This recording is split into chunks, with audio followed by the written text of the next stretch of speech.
वो है multiple sequence alignment. ये ऐसे बायोलॉजिकल सीक्वेंसेस होते हैं जो कि फैमिलीज में अगर होते हैं। कुछ ऐसी फैमिलीज होती हैं जिनमें रिलेटेड जीन्स होते हैं ऑर्गेनिजम्स के अंदर, उन्हें हम लोग कहते हैं पैरालॉग्स। दूसरी तरफ ऑर्थोलॉग्स वो वाले जीन्स हैं जो कि डिफरेंट स्पीशीज के अंदर होते हैं। पैरालॉग्स वो वाली जीन्स होती हैं जो कि इवॉल्व होके डिफरेंट फंक्शन परफॉर्म करती हैं। लेकिन जो ऑर्थोलॉग्स हैं वो ऐसी जीन्स हैं जो कि सेम फंक्शन परफॉर्म करती हैं। अब इसकी एग्जाम्पल ये है जैसे कि मायोग्लोबिन जो है वो एक पैरालॉग है, उससे ड्राइव होके एक ऑर्थोलॉग बनती है हीमोग्लोबिन। तो हीमोग्लोबिन एक ऑक्सीजन कैरिंग जो है वो प्रोटीन है। मल्टीपल सीक्वेंस अलाइनमेंट जो है ये एक कलेक्शन होता है थ्री या मोर देन थ्री प्रोटीन या न्यूक्लिक एसिड सीक्वेंसेस को, जिन्हें हम लोग कंप्लीटली या पार्शली जो है वो अलाइन करते हैं। होमोलोगस जो रेसिड्यूज होते हैं, जो सिमिलर रेसिड्यूज होते हैं, इन सीक्वेंसेस के लेंथ के अलांग वो कॉलम में जो है वो अलाइन हो जाते हैं, कंबाइन होते हैं। अब ये जो अलाइंड रेसिड्यूज हैं होमोलोगस हैं आपस में, किस सेंस में? एवोल्यूशनरी सेंस में। और ये शो कर रहे होते हैं कि ये एक कॉमन इंसेस्टर से डिराइव हुए हैं। मल्टीपल सीक्वेंस अलाइनमेंट्स को जनरेट करना बहुत इजी है। हम लोग क्लोजली रिलेटेड प्रोटीन्स को या डीएनए सीक्वेंसेस को भी आपस में कंबाइन कर सकते हैं मल्टीपल सीक्वेंस अलाइनमेंट के थ्रू, और उनमें एवोल्यूशनरी रिलेटेडनेस को जो है वो आइडेंटिफाई कर सकते हैं।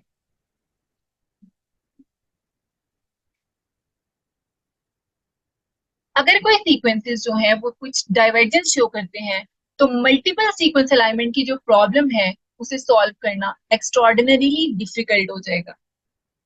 पार्टिकुलरली जो नंबर है या लोकेशन है गैप्स की, उसे असेस करना जो है मल्टीपल सीक्वेंस अलाइनमेंट में डिफिकल्ट होता है। मल्टीपल सीक्वेंस अलाइनमेंट एक नेचुरल एक्सटेंशन है पेयर वाइज अलाइनमेंट। ये एक मेथड है जिसमें हम लोग related sequences, multiple related sequences को अलाइन करते हैं। इन रिलेटेड सीक्वेंसेस को हम लोग आइडेंटिफाई करते हैं डाटाबेस सिमिलरिटी सर्चिंग से। एवोल्यूशनरी जो इक्विवेलेंट पोजीशंस हैं सीक्वेंसेस के अलोंग, मल्टीपल सीक्वेंसेस के अलोंग, उन्हें हम लोग क्या करते हैं? मैच। मल्टीपल सीक्वेंस अलाइनमेंट का एडवांटेज ये है कि ये ज्यादा बायोलॉजिकल इंफॉर्मेशन को रिवेल करते हैं as compare to pairwise alignment, और ये हेल्प करते हैं आइडेंटिफिकेशन में कंजर्व सीक्वेंस पैटर्न्स की और मोटिव्स की। मोटिव्स बेसिकली हम लोग शॉर्ट कंजर्व सीक्वेंसेस को कहते हैं जो कि प्रोटीन्स या डीएनए के लिए होते हैं। अब जितने भी कंजर्व और functionally critical amino acids residues होते हैं जिनसे फर्दर फंक्शनल प्रोटीन्स बने होते हैं, वो आइडेंटिफाई हो जाते हैं मल्टीपल सीक्वेंस अलाइनमेंट के। अगर हम लोगों ने फाइलोजेनेटिक एनालिसिस करना है तो उसके लिए मल्टीपल सीक्वेंस अलाइनमेंट करना बहुत ज्यादा जरूरी है। मल्टीपल सीक्वेंस अलाइनमेंट के थ्रू हम लोग प्रेडिक्शन कर सकते हैं प्रोटीन के सेकेंडरी और टर्शियरी स्ट्रक्चर्स की। मल्टीपल सीक्वेंस अलाइनमेंट के थ्रू हम लोग डिजाइन कर सकते हैं degenerate PCR primers multiple related sequences की बेस पे। Scoring function. Multiple sequence alignment में हम लोग सीक्वेंसेस को इस तरीके से अरेंज करते हैं कि जो मैक्सिमम नंबर ऑफ रेसिड्यूज हैं हर एक सीक्वेंस से वो मैचअप हो, किसके अकॉर्डिंग? स्कोरिंग फंक्शन के अकॉर्डिंग। स्कोरिंग फंक्शन जो मल्टीपल सीक्वेंस अलाइनमेंट के लिए है वो बेस्ड होता है हमारे पास सम ऑफ पेयर्स के ऊपर।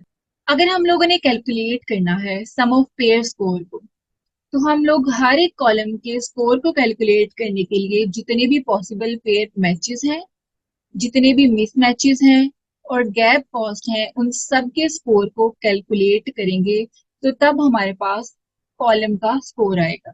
और अगर हम लोगों ने इंटायर अलाइनमेंट का स्कोर कैलकुलेट करना है, तो जो इंडिविजुअल कॉलम के हम लोगों ने स्कोर किए होंगे उन सबको सम करेंगे, तो हमारे पास इंटायर अलाइनमेंट का स्कोर आ जाएगा। मल्टीपल अलाइनमेंट एल्गोरिदम का जो पर्पस है वो ये है कि हम लोग maximum some of pair score को अचीव करें।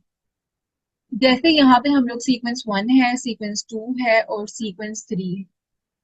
इसके फर्स्ट कॉलम के अगर हमारे पास है -2 वैल्यू, सेकेंड की है 1 और 6। इन सब को हम लोग एड अप करेंगे, सम करेंगे तो हमारे पास आएगी 5। तो ये 5 जो है ये है सम ऑफ पेयर, जिसे हम लोगों ने कैलकुलेट किया है कॉलम स्कोर को ऐड करने के साथ। मल्टीपल सीक्वेंस अलाइनमेंट की बहुत सारी अप्रोचेस हैं और पिछले कुछ डिकेड से बहुत सारे प्रोग्राम्स जो हैं वो भी इंट्रोड्यूस हुए हैं मल्टीपल सीक्वेंस अलाइनमेंट के लिए। हम लोग 5 एल्गोरिदम अप्रोचेस को कंसीडर करते हैं, जिसमें जो फर्स्ट अप्रोच है वो है एग्जैक्ट मेथड। सेकंड जो है वो है प्रोग्रेसिव मेथड, और इसके अंदर जो प्रोग्राम हम लोग यूज करते हैं वो है क्लस्टार डब्ल्यू। थर्ड जो है वो है इटरेटिव अप्रोच। इटरेटिव अप्रोच के अंदर जो प्रोग्राम है वो हमारे पास है पैरालाइन, इटर अलाइन एंड मजल। जो मजल है ये बहुत ही फास्ट डाटा जो है वो प्रोवाइड करता है। फोर्थ में हमारे फोर्थ में हमारे पास आता है consistency based method. Consistency based method में जो प्रोग्राम्स हैं वो है मार्फ एंड प्रोकॉन्स। जो मार्फ है ये बहुत रैपिडली मल्टीपल सीक्वेंस अलाइनमेंट का डाटा प्रोवाइड करता है। अब लास्ट पे है हमारे पास structure based method. Structure based method जो है इसमें इंफॉर्मेशन होती है एक या एक से ज्यादा 3 डायमेंशनल प्रोटीन्स की, जो कि फैसिलिटेट करती हैं मल्टीपल सीक्वेंस अलाइनमेंट की क्रिएशन को। इसमें जो प्रोग्राम है वो हमारे पास है एक्सप्रेस। अब जो मजल है और जो मास्क है, मजल जो कि हमारे पास इटरेटिव अप्रोच थी, और मार्क्ड जो हमारे पास कंसिस्टेंसी बेस्ड अप्रोच थी। ये फास्टेस्ट होते हैं और ये हम लोग यूज करते हैं लार्ज नंबर ऑफ सीक्वेंसेस को अलाइन करने के। अब हम लोग फर्स्ट अप्रोच जो कि थी हमारे पास exact approach multiple sequence alignment के लिए, उसे हम लोग डिस्कस करने जा रहे हैं। नीडलमैन एंड वंसक ने 1970 में पेयर वाइज अलाइनमेंट के लिए डायनामिक प्रोग्रामिंग को डिस्क्राइब किया था, जो कि गारंटीडली आइडेंटिफाई करते हैं global alignments. Same exact methods अगर मल्टीपल सीक्वेंस अलाइनमेंट पे हम लोग अप्लाई करते हैं डायनामिक प्रोग्रामिंग, लेकिन यहाँ पे जो मैट्रिक्स है वो मल्टी डायमेंशनल होता है rather than 2 dimensional. Exact method अगर हम लोग यूज करें मल्टीपल सीक्वेंस अलाइनमेंट के लिए तो इसमें हम लोग डायनामिक प्रोग्रामिंग ही यूज करते हैं, लेकिन जो मैट्रिक्स है वो मल्टी डायमेंशनल होता है rather than 2 dimensional. Non exact जो मेथड्स हैं वो कंप्यूटेशनली फास्ट होते हैं। एग्जैक्ट मल्टीपल सीक्वेंस अलाइनमेंट का गोल ये है कि जो पेयर ऑफ सीक्वेंसेस हैं उनके अलाइनमेंट के स्कोर को मैक्सिमाइज किया जा सके। एग्जैक्ट जो मेथड है ये जनरेट करता है हमारे पास ऑप्टिमल अलाइनमेंट, और अगर सीक्वेंसेस जो हैं वो लार्ज होंगे तो ये ज्यादा टाइम कंज्यूम करेगा। एग्जैक्ट मल्टीपल सीक्वेंस जो अलाइनमेंट है, अगर हम लोग 4 या 5 एवरेज साइज प्रोटीन से ज्यादा का की अलाइनमेंट करेंगे तो ये बहुत ज्यादा टाइम जो है वो कंज्यूम करेगा। प्रोग्रेसिव सीक्वेंस अलाइनमेंट जो है ये ऐसे कॉमनली यूज एल्गोरिदम है जो ड्राइव होते हैं प्रोग्रेसिव अलाइनमेंट मेथड से, प्रोड्यूस करते हैं हमारे पास मल्टीपल अलाइनमेंट। इन्हें प्रपोज किया था फिच एंड येजुनोबो ने 1975 में, और इन्हें डिस्क्राइब किया था हॉगी वेग और हेस्पर ने 1984, जिन्होंने इन्हें इसे अप्लाई किया था 5s राइबोसोमल आरएनए के सीक्वेंस की अलाइनमेंट के लिए। प्रोग्रेसिव सीक्वेंस अलाइनमेंट हम लोग इसलिए कहते हैं क्योंकि जितने भी प्रोटीन्स या न्यूक्लिक एसिड आपस में अलाइन हैं, उनके जो पेयर वाइज सीक्वेंस में जितने भी अलाइंड रेसिड्यूज के स्कोर है उसे कैलकुलेट करता है।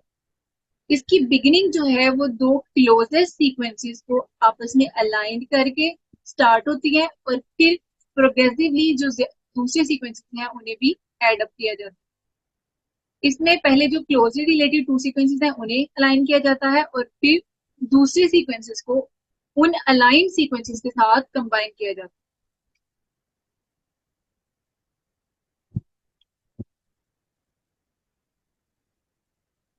1919 से अब तक जो most popular web based program है प्रोग्रेसिव मल्टीपल अलाइनमेंट के लिए, वो है क्लिस्टाल डब्ल्यू। लेकिन जो एक्सपर्ट्स हैं वो रिकमेंड करते हैं न्यूअर प्रोग्राम, जिसमें हमारे पास माफ्ट आता है, पॉन्स है, मजल है और टी कॉफी, जो कि इम्प्रूव्ड हैं परफॉर्मेंस के लिहाज से, जो ज्यादा बेटर परफॉर्मेंस देते हैं। लेकिन 1990 से अब तक जो प्रोग्रेसिव सीक्वेंस अलाइनमेंट के लिए प्रोग्राम रिकमेंड किया जाता है वो है क्लिस्टाल डब्ल्यू।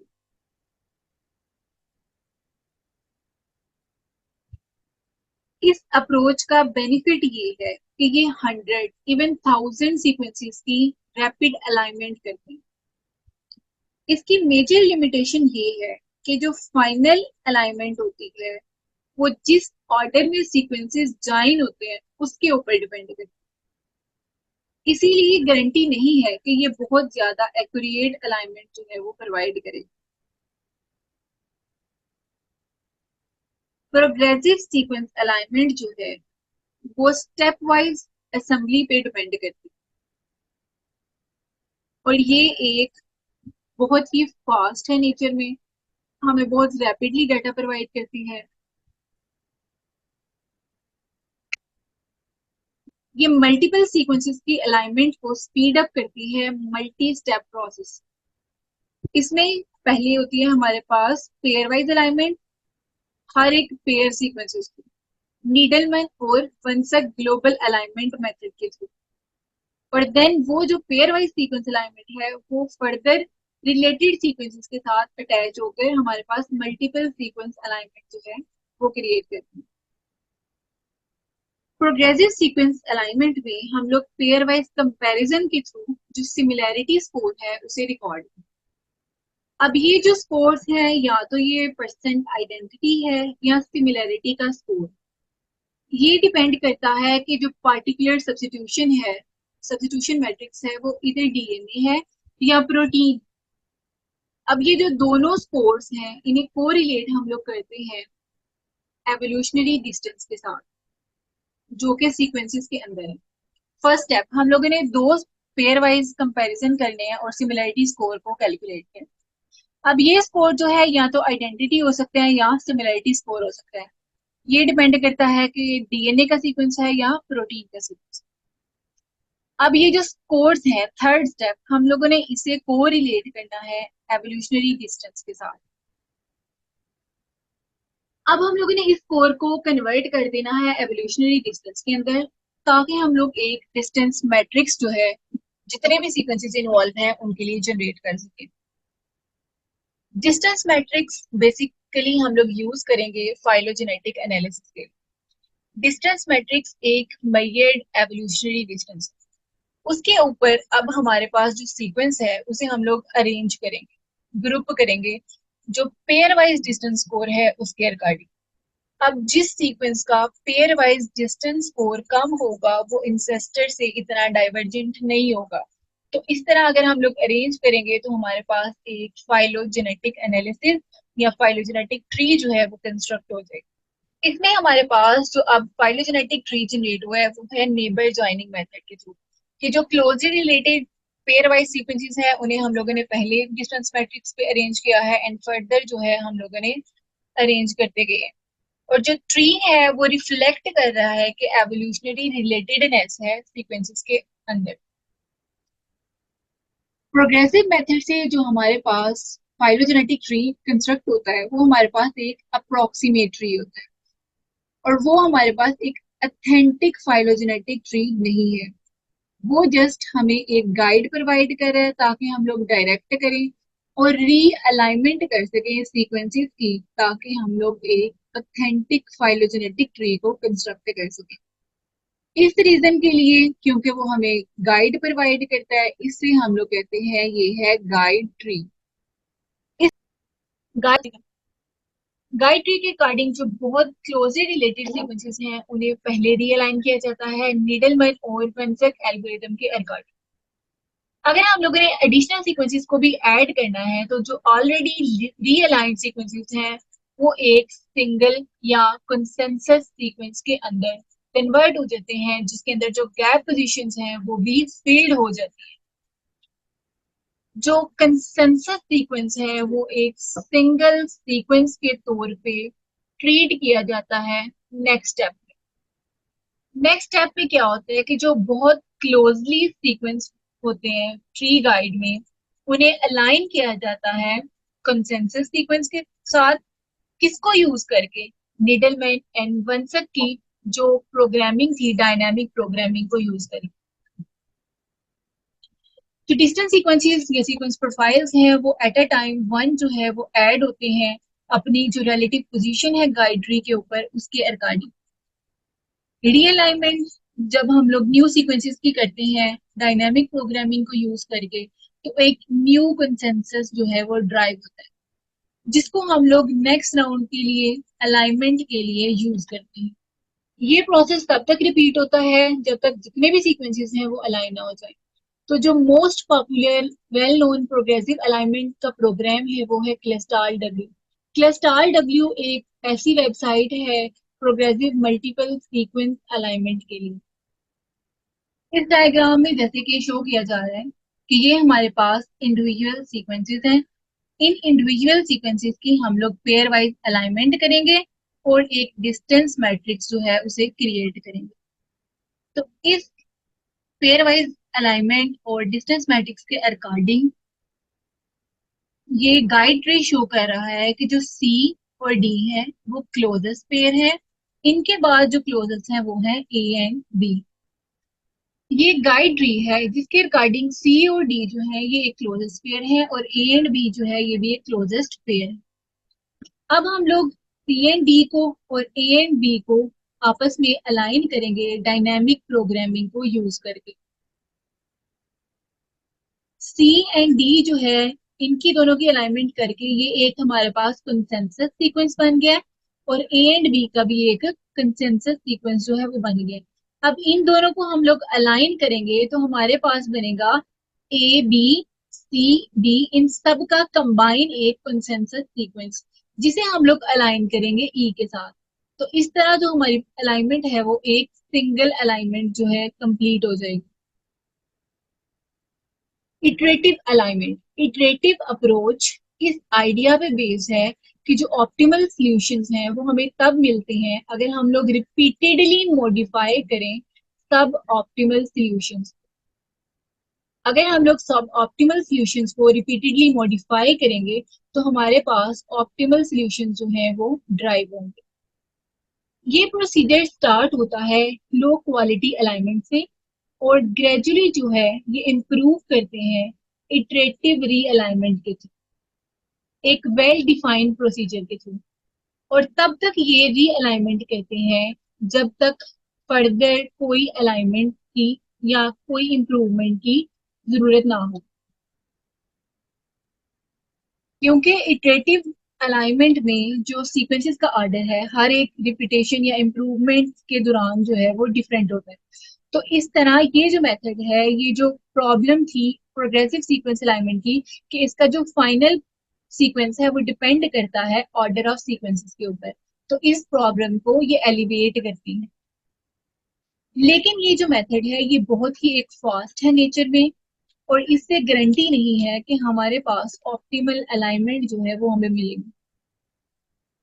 इटरेटिव अलाइनमेंट एक ऐसा मेथड है जिसमें लो क्वालिटी अलाइनमेंट की जाती है पहले और उनकी फर्दर रीअलाइनमेंट के थ्रू इम्प्रूवमेंट की जाती है और तब तक इम्प्रूवमेंट की जाती है जब तक कि फर्दर कोई भी इम्प्रूवमेंट की जरूरत ना हो।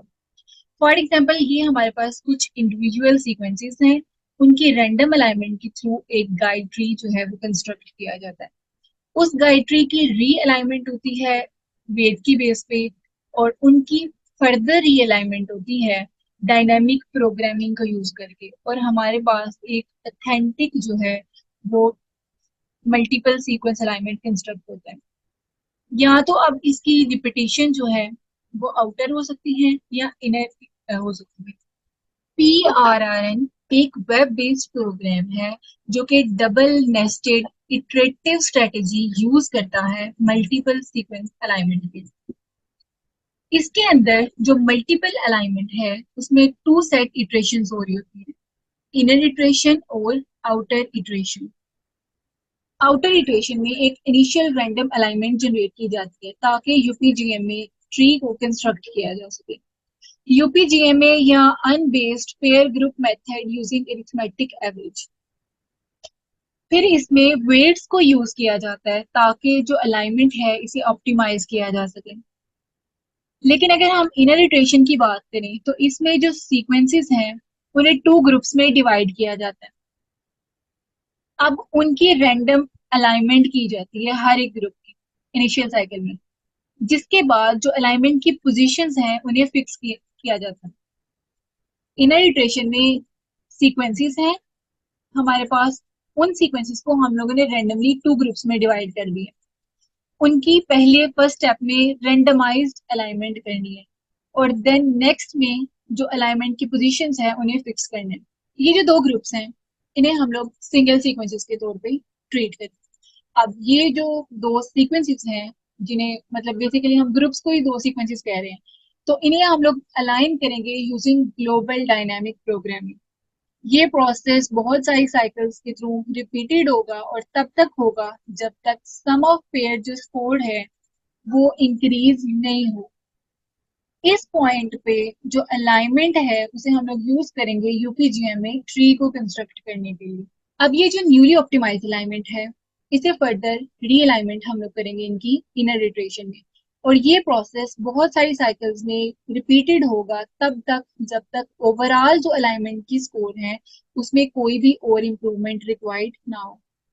तो ये आज का जो टॉपिक था वो था मल्टीपल सीक्वेंस अलाइनमेंट, जिसके अंदर हम लोगों ने डिस्कस किया है कि मल्टीपल सीक्वेंस अलाइनमेंट क्या है, स्कोरिंग फंक्शन क्या है, मल्टीपल सीक्वेंस अलाइनमेंट के एडवांटेजेस क्या हैं, और कौन सी 5 मेजर अप्रोचेस हैं या मेन अप्रोचेस हैं मल्टीपल सीक्वेंस अलाइनमेंट की। एग्जैक्ट अप्रोच है, प्रोग्रेसिव अप्रोच है, इटरेटिव अप्रोच है, कंसिस्टेंसी बेस्ड है और डिस्टेंस बेस्ड है। जिसमें हम लोगों ने डिस्कस जो डिटेल्ड में की है वो है एग्जैक्ट अप्रोच, प्रोग्रेसिव अप्रोच और iterative alignment. Thanks for watching. Allah Hafiz. Thanks for watching.